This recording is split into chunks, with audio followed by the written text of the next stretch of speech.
you imagine that we started, my first like material was the back cover of National Geographic magazine, or the nubile. You remember, you know, those nubile black girls in the 40s, right, 1940s, and it's gone from that to hardcore with everything in between.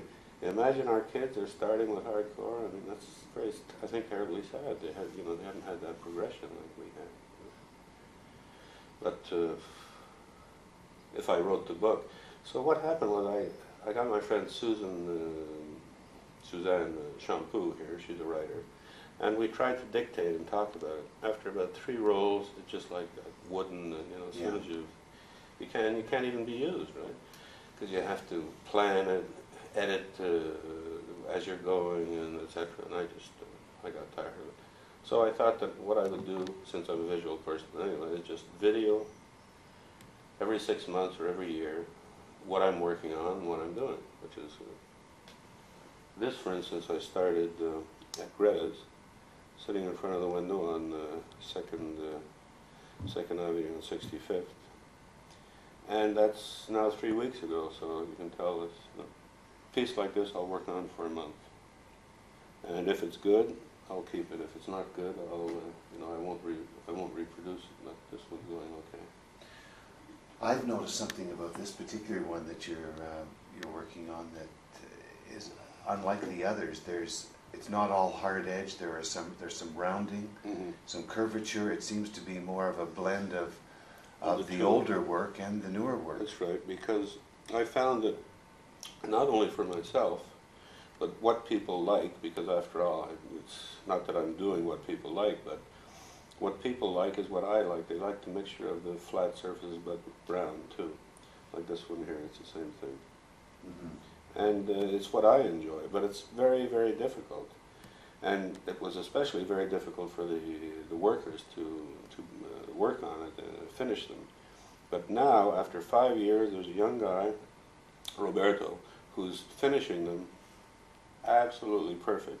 And the man who does the carving, because they've been following me for 5 years. And now they understand the logic, because there's a logic in it. If it comes down here and it goes down there, the tension in the line has to always, you know, be there.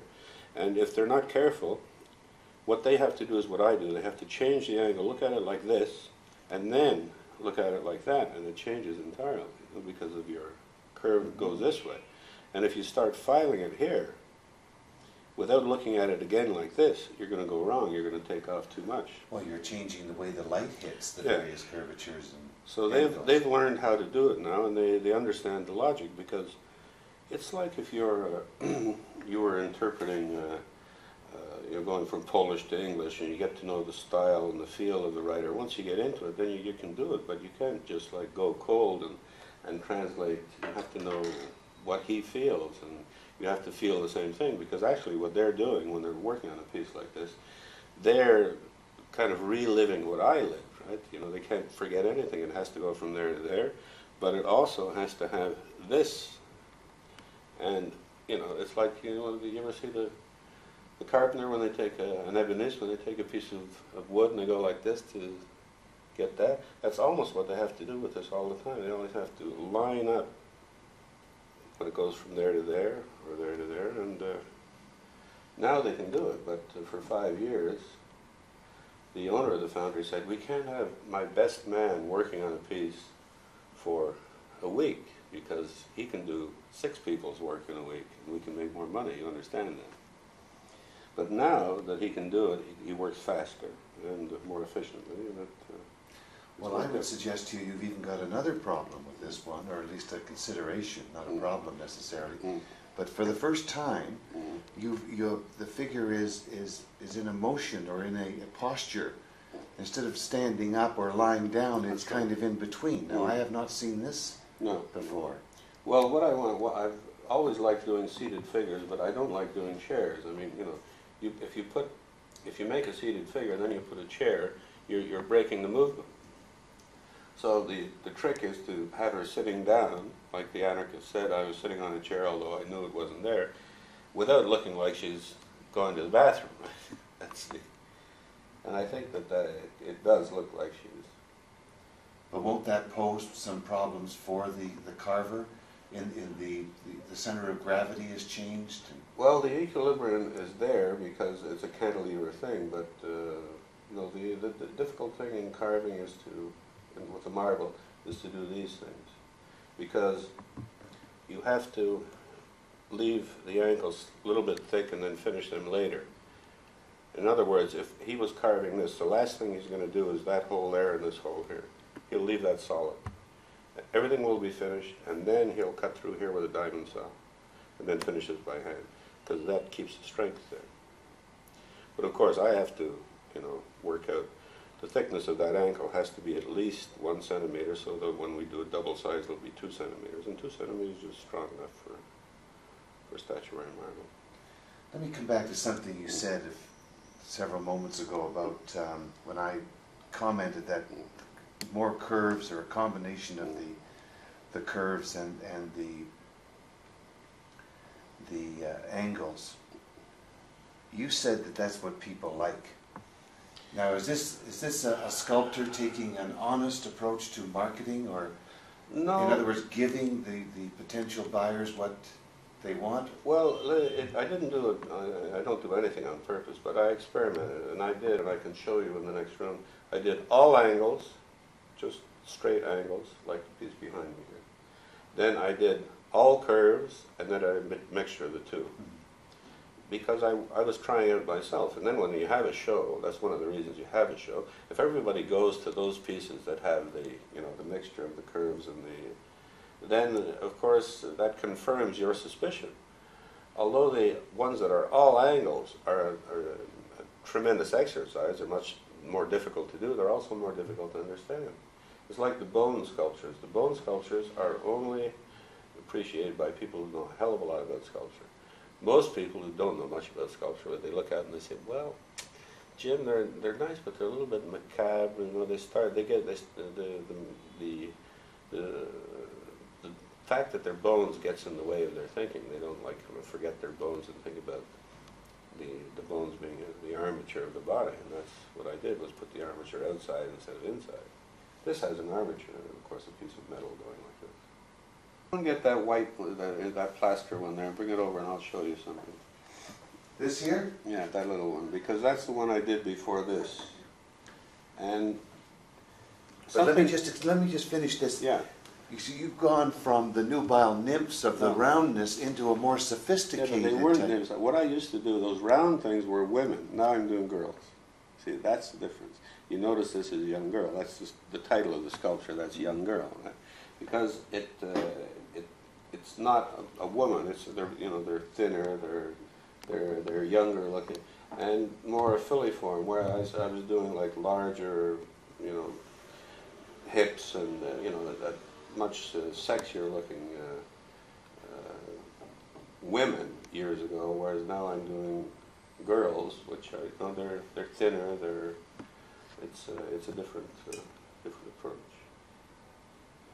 So is this representative of where your head is at these days? Well, it's the same. When I was 25 and I used to see men my age with a 25-year-old girl, I used to say, that's sick, right? But now I can understand it a lot more. It's easier to understand that you go from through years. When I was 17, my girlfriend was 30, and then when I got to be 30, my girlfriends were 17. Let's say that kind of progression. But in the work, it's kind of like that too.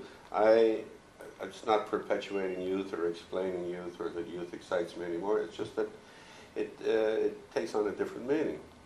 Whereas the sexy, mature woman is not really the thing that is my favorite thing to look at in life. Now it's the younger, a younger woman. It's just. But are you talking sensuality or eroticism? Well, it's a different kind of sensuality. It's kind of it's a healthier kind of sensuality. It's what young girls don't know. What they have. They just have it, and it's a natural beauty, and that natural beauty that's totally unspoiled is what I'm looking for. Is that like? It's not a virginal quality so much as it's when you see a young, a young dog or a young horse that is just like a year old, or you know, a year and a half old, and it's like we are when we were 17. I mean, everything's perfect. There's nothing wrong. It's like when I take these photographs. I take a photograph of a 15 or an 18-year-old girl. It's very hard to take a bad photograph. As soon as she's 22, you've got a problem. You know? There are lines, you know, there are angles that are no good. There's certain things that don't work. So these girls that I've been taking photographs, like Angelique and her girlfriend Delon, this is Delon here, they were 17 when they posed for those photographs. They're 18 now, and you know, it's not that I'm looking for youth because I'm a dirty old man. I'm looking for youth because it's perfect. It's as close to perfect as can be. The stress is there, and you know, that's what sculpture is all about. It's the tension, and when a woman is mature, the tension is gone, and you've got a problem. What material do you think brings this out best? You work in individual pieces in onyx or in marble? No, only I did a lot of experimenting in different stones over the years. But what is important as a statement, the sculpture doesn't matter what material it's made in. The sculpture is what's important. It's the subject matter. But I go from wax to plaster to marble, and then to bronze. But only simple statuary marble like that, nothing. It's just the best marble there is. And the bronze is just simple bronze like that, with sometimes, quite often, without the patina. Because nowadays the casting process is so good that there are no weld marks or no nothing, so you don't have to have a patina. In the old days they used to put patinas on because they had to cover up the mess that was underneath. Sure. Right? And we don't have to do that now. And now I've been doing natural, you know, without patinas for a long time. But I've tried doing a few patinas and people like them, so I'm going to do some more. You know, it's just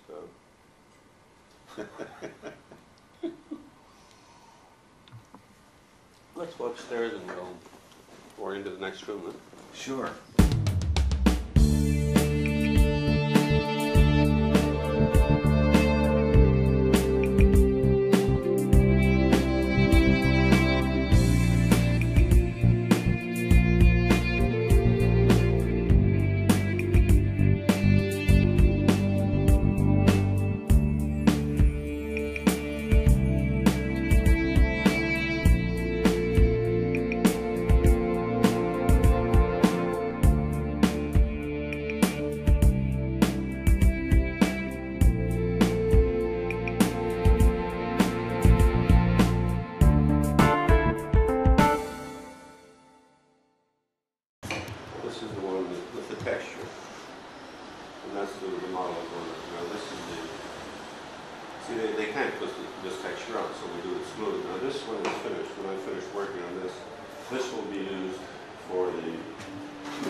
We're talking about 60 surfaces here. This one has, how do you guess? I think it has about 60 on it. It has slightly less, 60 or compared to there, you see it's just doubled up. And the way they carve it, of course, is longer down. There you can see. I'm almost loath to ask you this, but I must ask you a question here. We've got a rounded breast here and a pointed one here. Well, it's, you know that never the two breasts are the same. There's always one larger and one smaller. But if you make them both the same, I've tried making them both the same, it's very boring because your eyes just stay there. But when one is different, they go back and they go back and forth like that. Like the two legs are different, like the two sides are different. For instance, if you come and look in here, you can see with the light on it from here, you get the cutest feeling because of you get white, gray, dark, semi-gray, you know, all the different spectrums. Whereas if you had a round surface here, you'd only get dark, degrading to light. Whereas here you get the whole spectrum. You know, there are about, if you look at that, there are about 5 or 6 different grays and whites. What's no matter what angle you're looking at it from, It's always it is a woman. something happens. Yeah, it It's is. also, there's motion, but there's also very much a woman. Yeah, but they are enough so that you look at the straight lines and you go back to the curves and you go keep going back. And that's really what happens. But you can't avoid them. In some of them, with the body in a almost contorted or certainly It's a musical composition. It's something that it has to be very personal, but it has to make sense. There's a certain logic to it because the theme recurs, and the theme is. See, this is an older one here. This is one of the first, as a matter of fact, that I did. And what I did was, this was one of these, right? Very sexy, very round lady. And what I did was, there's the maquette there. I got tired of these round things, so I just took a wire and I cut everything that, you know, and then this was the result. See, here's another seated figure here, which has the same kind of cantilever feeling, as the one I'm working on now. There's no chair. That's about 6-7 years ago. Plays all make more sense like this, but you have an arm hanging down there. It's just not really necessary. What do you think of women? Women in general. Well, you know, men and women I've always thought are two different races. And that's one of the reasons we say we're in love with all these stories we make up. But it's actually just but I love woman, not women. J'aime la femme.